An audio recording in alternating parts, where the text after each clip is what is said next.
కృష్ణ, కాశీలో దర్శనం, మళ్ళీ తణుకులో మీ ఇంట్లో ఎన్ని నెలలు అయిందమ్మా? అదే కదా.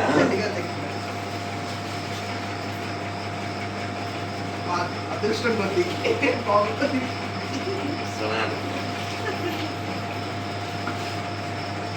అయితే కృష్ణమూర్తి గారు మీకు తెలుసు? కృష్ణమూర్తిగా మాకు తెలుసు. కృష్ణ అందుకే ఇక్కడికి వచ్చాక బాగా చెప్పాను కదా. అవును అవును. మేము అక్కడ బాగా తిట్టేవాళ్ళం అనమాట. మా స్వామి దగ్గర శిష్యుడు అండి, గోదానందపూరి దగ్గర. ఇతను అంటే కొంచెం వాళ్ళ దీంట్లో ఉంటుంది కదా, అన్ని ఏదో పొదుపులు చేసేద్దామని ఏదో తప్పుట్టి పడుతుంటే బాగా చెప్తూ ఉండేవాడు. వ్యవస్థాపనలో మేము కదా అమ్మమ్మ మేము వెళ్ళినప్పుడు నీ ఒళ్ళో సొమ్మును వెంట పెడుతున్నావా, నీకు ఎందుకే ఏ బాబు కట్టి అందుకే ఇక్కడికి వచ్చిన కృష్ణమ్మ అక్కడికి వచ్చి నువ్వు మా కృష్ణమూర్తి అని చెప్పకపోవాలి, నువ్వు అసలే ఫైట్ నడుపుతున్నా అనేసి అనేస్తావు. నేను కాశీ గారిని పిలుస్తాను కదా, మీకు తెలుసు. సో మీరు ఎప్పుడు మా గురువు తీయలేదు ఆయన అని చెప్పాను. మా పదే నా నిన్నే చూస్తాను సార్, మీరు పోయారంటే మీ ఆశ్రమంలో ఈరోజు అందుకే నన్ను పెట్టి ఇది ఆరాధన చేయమన్నారు. ఆరాధన చేయాలి కదా. మాకు విశ్వనాథుడు అలా కలిపాడు. ఎందుకంటే ఆవిడ పేరు ఉష అయినా నా హృదయ నా మనస్సుకి దుర్గ అయితే కరెక్ట్ అని అలా రాయించుకున్నాను. ఇప్పుడు సుబ్బరాజు గారు ఆవిడ పేరు ఉషా అని కదా, మీరు దుర్గ రాసుకున్నారే అన్నారు. అంటే ఆవిడ ఫైర్ బ్రాండ్ కదా శ్రీకృష్ణ. మీ మీద కొన్ని సూటబుల్ నేమ్ అలాగే ఉంటుంది, అయినా ఉష కూడా హుషారుగా ఉంటారు కాబట్టి అది న్యాయమే.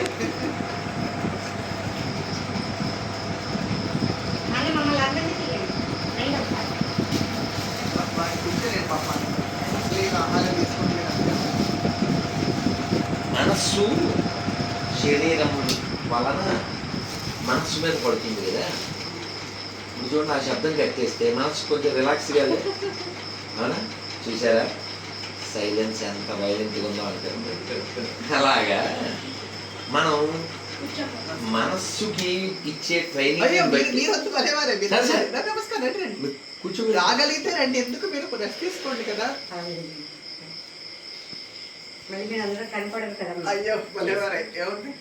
తత్వం తెలియడం వేరు, తత్వం అభ్యసించడం వేరు. మనస్సుకి ఇచ్చే ట్రైనింగ్ బట్టి అది ఉండాలి. బాబాయ్ గారికి ఉండే, మాకు ఫ్యాన్స్ ఉన్నారు కాబట్టి ఫ్యాన్ లాగా. సుబ్బరాజు అంటున్నాడు, మీరు ఎలా తిరుగుతాడు అలా అన్నాడు. అంటే నేనన్నాను, నేను రెక్లెస్ అందుకే రెస్ట్లెస్. బిలీవ్ సార్, నేను నిన్నే తొందరగా పడుకుందాం అన్నీ అయిపోయి అని అనుకున్నాను, సుఖపడిపోదాం అనుకున్నాను. మనకు రోజు 2-3 అయిపోతాయి కదా అనుకుని ఇంటర్వ్యూకి వచ్చారు వాళ్ళు. రాత్రి 10:30 టైము. వాళ్ళకి వచ్చిన టైం వేరు. శ్రీనివాస మంగాపురం వెళ్ళి అదే ప్రసాదం ఏంటి శ్రీనివాస మంగా చేతిలో ఉంది. అయితే ఇంటర్వ్యూ ఇచ్చే టైంలో గురుగారు బాగా బాగా అమ్మ బాగా నేను ఆశ్రమానికి 30 ఏళ్ళ నుంచి వెళ్తున్నాను.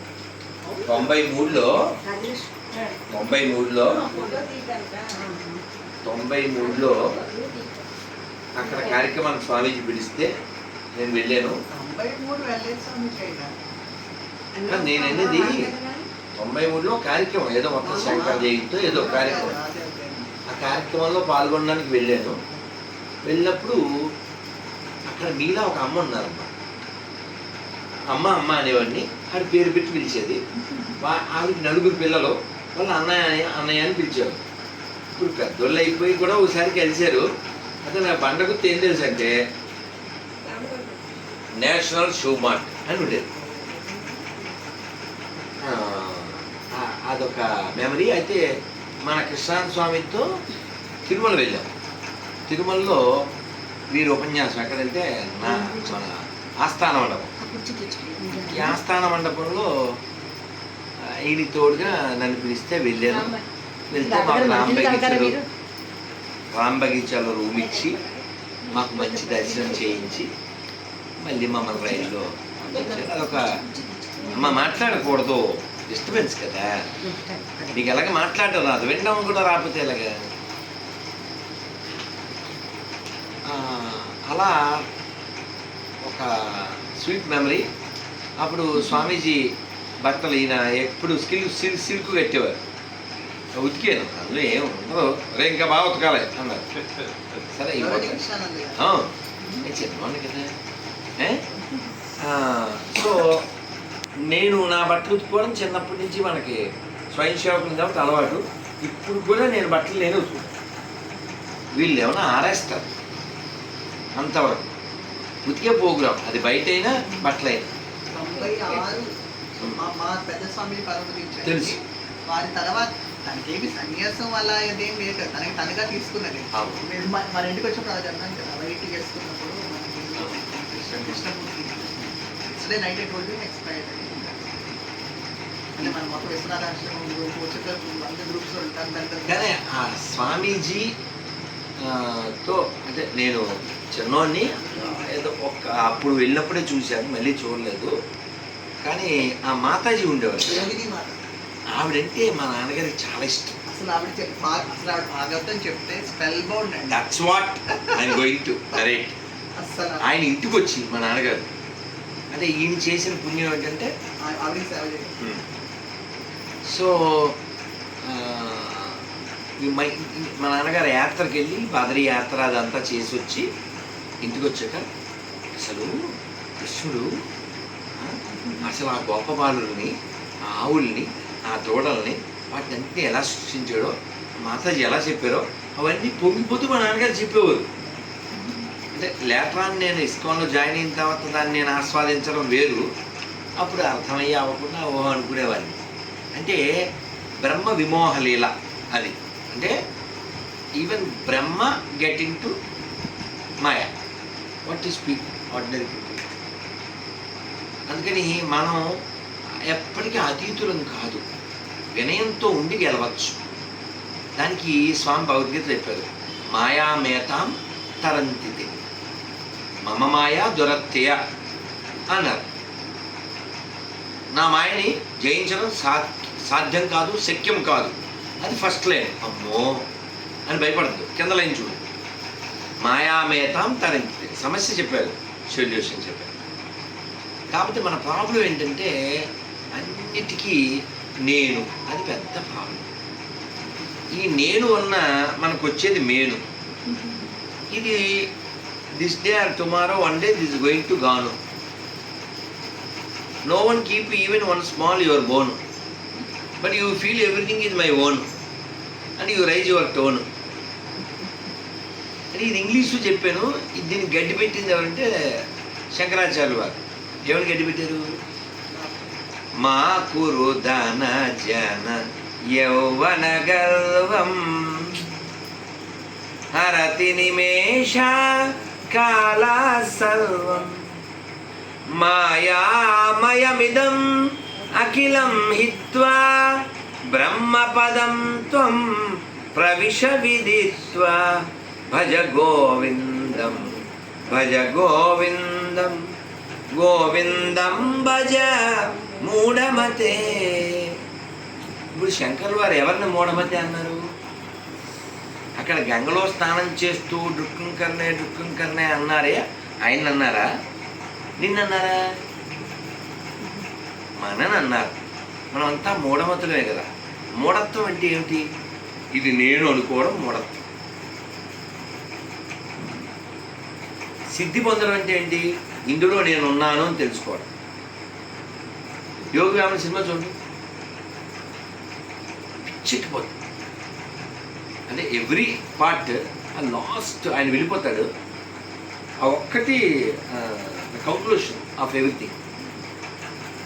అలా నిమురుతూ అభిరాముని ఎచట నుండి వచ్చు ఎచటికి తావో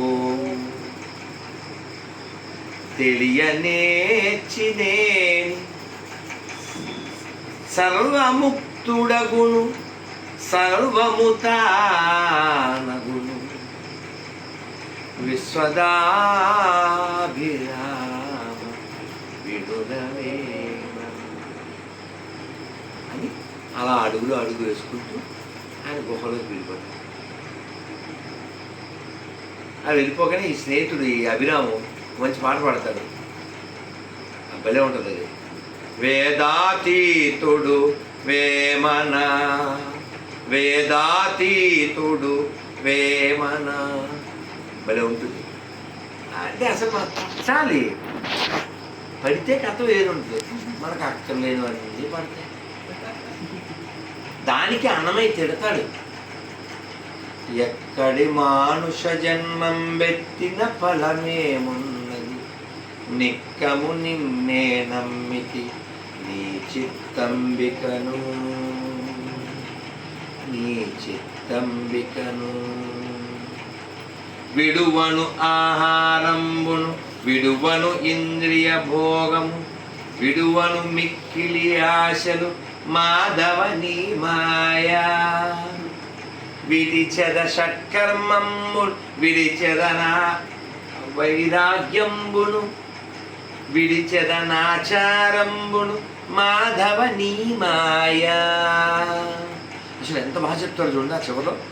తగిలెద బహుళం పటముల తగులను మోక్షపు మార్గం తలపున ఎంతైనా, నగి నగి నన్నేలిన, నగి నగి నన్నేలిన శ్రీ వెంకటేశుడ నాకా ఈ మాయా. నాకా నువ్వు వెళ్తున్నావు కదా, నాకు మాయ ఉంది అంటే నువ్వు నన్ను పట్టుకుంటే ఇది నన్ను పట్టదు కదా. అంటే మన తత్వం పట్టాలి, తత్వం పట్టాలి. ఇందాకే చెప్పాను, ఒకసారి కాళ్ళెక్కినా ఒకసారి. నేను చాలాసార్లు రిక్వెస్ట్ చేశాను స్టూడెంట్స్కి, మరి మీరు భవిష్యత్తులో ఏదైనా కనిపెడితే సౌండ్ లేని ఫ్యాన్ ఫ్యాన్ గోళ కథ కదా. సో అందుకని భగవంతుడు ఈ జన్మనివ్వడానికి కారణం మేడ, కారు, పేరు, ప్రతిష్ట ఏమీ కాదు.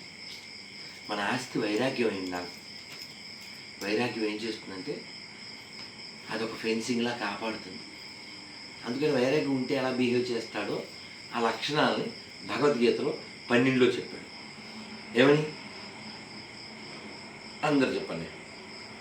తుల్యనింద స్తుతిర్మౌని సంతుష్టో ఏన కేనచిత్ అనికేత స్థిరమతి భక్తిమాన్ మే ప్రియో నరః. Is very dear to me అన్నాడు. ఎవరతను, ఎవరు నాకు ఇష్టమైన వాడు అంటే ఎవరైతే ఆపదని, సంపదని, అవమానాన్ని, సన్మానాన్ని ఒకలా చూస్తాడు వాడు నాకు ఇష్టమైన. సమలోష్టాశ్మ కాంచన, కాంచనం అంటే బంగారం, లోష్మం అంటే మట్టి. ఇవాళ కృష్ణానందపురి స్వామి వారు శరీరం వదిలేశారు, ఆ గోతిలో కూర్చోబెట్టారు, ఆ పరుపు మీద పడుకునే శరీరాన్ని మట్టిలోకి పెట్టారు, పైన విభూతి వేశారు, చందనం వేశారు, మట్టి వేశారు, రుద్రాక్షలు వేశారు, తులసి నీళ్ళు నాతో పోయించారు, తులసి వేయించారు. ఆ రోజు ఉన్నట్టే కూర్చున్నాడు ఆయన, రోజు ఉన్నట్టే కూర్చున్నాడు. కాకపోతే కదలడంతే, అరవడం. నేను వాళ్ళతో చెప్పొచ్చాను, ఇవాళ నుంచి వాసవి శాంతిధాములు నో అరుపులు, నో మెరుపులు, నో విరుపులు. ఇంటే అరుస్తాడు ఏదో ఒకటి. కాలం ఆ నోరు ఇంకా మళ్ళీ లేవకుండా చేసింది, ఆ కాలం ఆ చేతులు ఇలా అనకుండా చేసింది.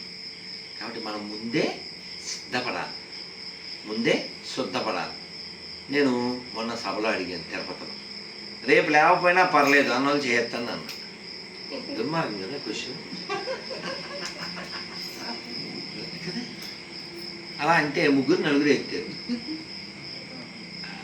సరే, విషయం ఏంటంటే నా పాయింట్, నువ్వు చెయ్యి ఎత్తనంత మాత్రం రేపు నువ్వు నీ టైం అయిపోతే నువ్వు ఉంటావా? నీ ఇష్టం ఏం లేదుగా. నేను రేపు వెళ్ళను, నా పని ఉంది నా మెడికల్ తిరుగుతావా? నా పని ఉందంటే ఆపుతాడేంటి? అందుకే చెప్పారు, కోటి వైద్యులు కూడి వచ్చిన గాని మరణమనడి వ్యాధి మాన్పలేరు. వీళ్ళు వైద్యులు ఏ వైద్యం చేస్తారు? దేహానికి చేస్తారు. మోహానికి ఎవరు చేస్తారు? మోహానికి వైద్యం చేసేవాడు గురువు. అందుకని ఆయన భవరోగ వైద్యుడు అన్నారు. అందుకే కులశేఖర ఆళ్వార్ చెప్తారు, అద్భుతంగా చెప్తారు, నిన్ను మించిన వైద్యుడు లేడు. దక్షిణామూర్తి స్తోత్రం కూడా వస్తుంది. కాబట్టి మనం ఏ వైద్యుడిని పట్టుకుంటే, ఏ మందు ఆయన ఎంత బాగా చెప్తారంటే ముకుందమాల స్తోత్రంలో అయిపోయింది ఈ కృష్ణ రసాయనం పిబ అంటారు. పిబ అంటే తాగడం కదా. కృష్ణ రసాయనం పిబ అంటే మీరు కృష్ణనామం అనేటువంటి నామాన్ని, ఈ రసాన్ని, ఈ ఔషధాన్ని స్వీకరించండి, మీరు ఇంకా జన్మ మృత్యువులనేటి వ్యాధిని పొందక్కర్లేదు. అందుకని అసంకల్పితంగా ఇప్పుడు వాడు అటు ఇటు తిరుగుండండి, వెనకాల వాళ్ళ అమ్మ ఫ్యాట్మని ఈపిన చేసింది అనుకో, సారమని వెనక్కి తిరుగుతాడు. అసంకల్పితంగా తిరిగాడుగా. ఎందువల్లంటే వాడు దెబ్బ తగిలింది, దుఃఖడావు అంటాడు, అదే ఇలా చూస్తాడు. ఇది సహజంగా జరిగింది. అంత సహజంగా మన లోపల నుంచి నామం రావాలి. శ్రీభాష అప్లాచార్యులు చెప్తారు, ఏదో ఒకటి నోటికి రామ రామ రామ రామ కృష్ణ కృష్ణ కృష్ణ కృష్ణ గోవింద, ఏదో ఒక మంత్రాన్ని లోపల అలవాటు చేసేది. అంగద్, భగవంతుడు, గద్ కలిగినవాడు, లోపల భగవంతుడిని కలిగినవాడు. అందుకని ఏమో ఎప్పుడు తీసుకెళ్తాడు మనకు తెలియదు కదా.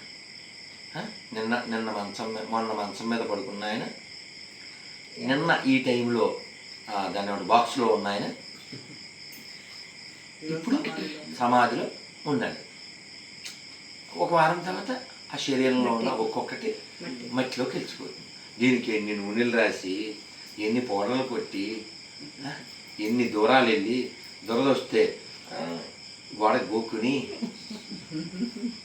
చెప్తున్నా, ఉదాహరణ చెప్తున్నా. దీనికి ఎన్ని బజ్జీలు పెట్టి, దీనికి ఎన్ని చట్నీలు పెట్టి, కారం ఎక్కువైతే అరిచి, తక్కువైతే కరిసి, ఎన్ని కావాలో దీనికి. అందుకని దీన్ని మనం కేవలం బ్రిడ్జిలా వాడాలి. బ్రిడ్జి మీద ఇల్లు కడతావా? కట్టాం కదా. అందుకని దీంట్లోకి వచ్చాను తప్ప ఇది మనం కాదు. ఇప్పుడు నేను వెళ్ళేటప్పుడు కూర్చో పట్టుకెళ్ళగా, ఎందుకు పట్టుకెళ్ళను? అది కాదు, తెలుసు వస్తానమ్మా అని ఎలా వెళ్తానా? అలా వెళ్తామా? అసలు ఎందుకు వెళ్ళమంటే అంత కాదు. కాశీలో కదా నీకు పంచాడు చెప్పాడు. సో కాబట్టి 2:30 గంటల స్వామీజీ నిలబడి దగ్గరే 3 గంటల అంటే వెళ్తూ ఉండగా ఇలా స్వామీజీ కనపడితే కవగా వెళ్ళాం. ఆయన రెడీ చేసుకుని మంచి చెప్తున్నారు కదా విందామని. ఇంకా స్వామీజీ చెప్తున్నారు, నేనైతే పిచ్చిగా పోయి అడిగి ఆయన ఇబ్బంది పెట్టి అలా చెప్తాను. నాకేమోనండి ఆయన 9వ తరగతి నుంచి పరిచయం. మీకు సరే, మీకు ఇంట్లో పిల్లలంటే ఆయన అదే వాళ్ళు నాకు అమ్మనాన్నతో సమానం అని చెప్పారండి. అయితే అలాగా ఒక్కొక్కటి శివబంధం. మీరు జగన్నాథ శాస్త్రి గారు, మా రమేష్ అయ్య గారు, ఇదంతా శివబంధం, కాశీబంధం. అలాగా అటాచ్మెంట్. స్వామికి మళ్ళీ ఈసారి కార్తీక మాసం ఉందమ్మా. వాళ్ళ మాట కూడా ఇచ్చాను. అశోక్ గారు పిలిచారా? కానీ ఆయన అనుకున్న అప్పుడు మీ ఇద్దరు చేయాలి స్వామీజీ. అది మొదటి రోజు మీ ఇద్దరు రావాల్సిందే. ఇక్కడికి వచ్చారు పాపం భార్య భర్తలు. మన ఇంట్లో 2-3 రోజులు నేను బాబాయ్ గారు పిన్ని అంటారు, మన బాగా ఇదైపోయి నువ్వు ఉండాలి, నువ్వు రావాలి. వాళ్ళు తెలంగాణ కదా, మేము అల్లుడు వద్దంటారా? చెప్పంటారు బిడ్డ అల్లుడు. ఇంకా స్వామి బాబాయ్ గారు ఏం పర్వాలేదు అంటే ఈయన పిచ్చి పట్టుకుంది. ఆయన ఇంక ప్రతి సండే అండి సొంత కూతురు చేసినట్లు చేస్తున్నారు. అదేం అభిమానం అనిపిస్తుంది. కానీ నిజంగా అండి పట్టుకుని పుట్టిన తల్లిదండ్రుల అభిమానం కదా, ఈ అభిమానాలు ఎక్కువ అనిపిస్తుంది. అంటే ఇది ఆధ్యాత్మిక బంధం. అది ఉంటేనే. ఇప్పుడు చూడండి, మనం ఇక్కడ తణుకులో ఉండి కాశీ గురించి మాట్లాడుతున్నాం కదండి, బలి గురించి మాట్లాడుతున్నాం కదా. కాబట్టి అలా మాట్లాడితేనే మంచిది.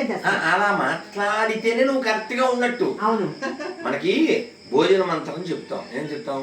అన్నపూర్ణే సదాపూర్ణే శంకర ప్రాణవల్లభే జ్ఞాన వైరాగ్య సిద్ధ్యం భిక్షాం దేహి చ పార్వతీ.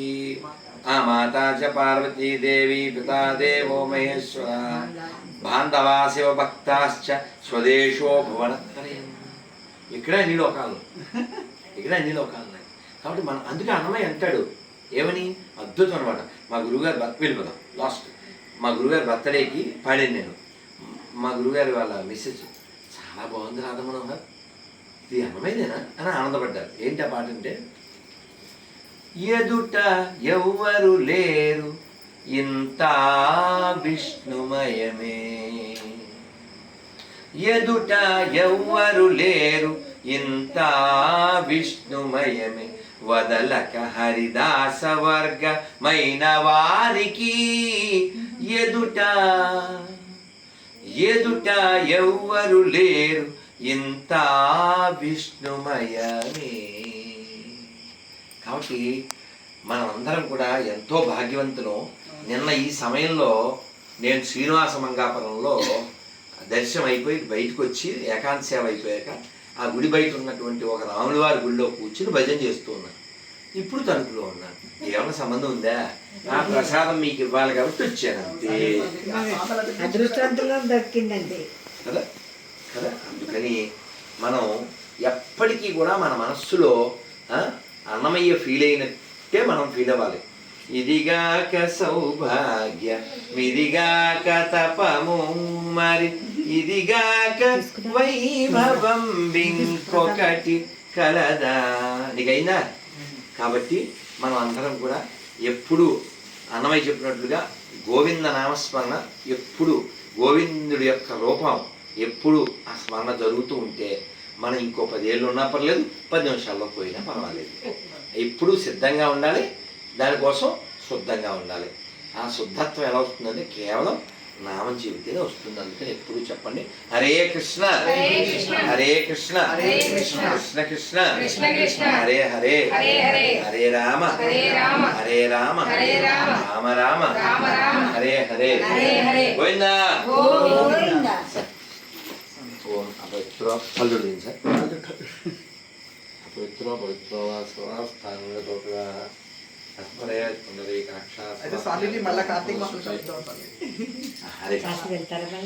కాశీ వెళ్తాం ఖచ్చితంగా. కాదు మాది కాశీ బంధం, మాది కార్తీక మాస సంబంధం. అసలు మాకు లాస్ట్ టైం కాశీ వెళ్ళిన తర్వాత మా మీరు నమ్మనే నమ్మకపోండి, మరి వీరి పరిచయం ఉన్నా తెలియదు కానీ గ్యారెంటీ అక్కడ ఇల్లు తీసేసుకొని ఉండిపోదాం అంటున్నాను. నచ్చేసిందో నాకు అసలు నాకు హంగు ఆర్భాట లేదు ఊరు కదా స్వామిజీ, ఎంత హాయిగా ఉంటుంది. శివుడు సింపుల్ కదమ్మా, శివుడు సింపుల్ కదా. అంటే హంగులు ఆర్భాటాలు హడావిడి శివుడు వైరాగ్యమూర్తి కదమ్మా.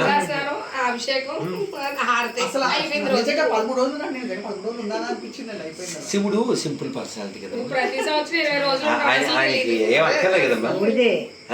అందుకనే కదా సిరివెన్నెల వారు ఏం చెప్పారు, బూడిదిచ్చేవాడిని ఏమి అడిగేది, ఆది భిక్షు అని ఏమి అడిగేది, సిరివెన్నెల వారు ఆ సినిమాకి. అందుకని మనం శివుణ్ణి అర్థం చేసుకోవడం అంటే వైరాగ్యాన్ని అర్థం చేసుకోవడం అంతే. ఆ వైరాగ్యాన్ని మనకి ఎప్పుడు కూడా దక్షిణామూర్తి కలగజేయాలని కోరుకుంటూ నమ పార్వతీ పదే హర హర మహాదేవ.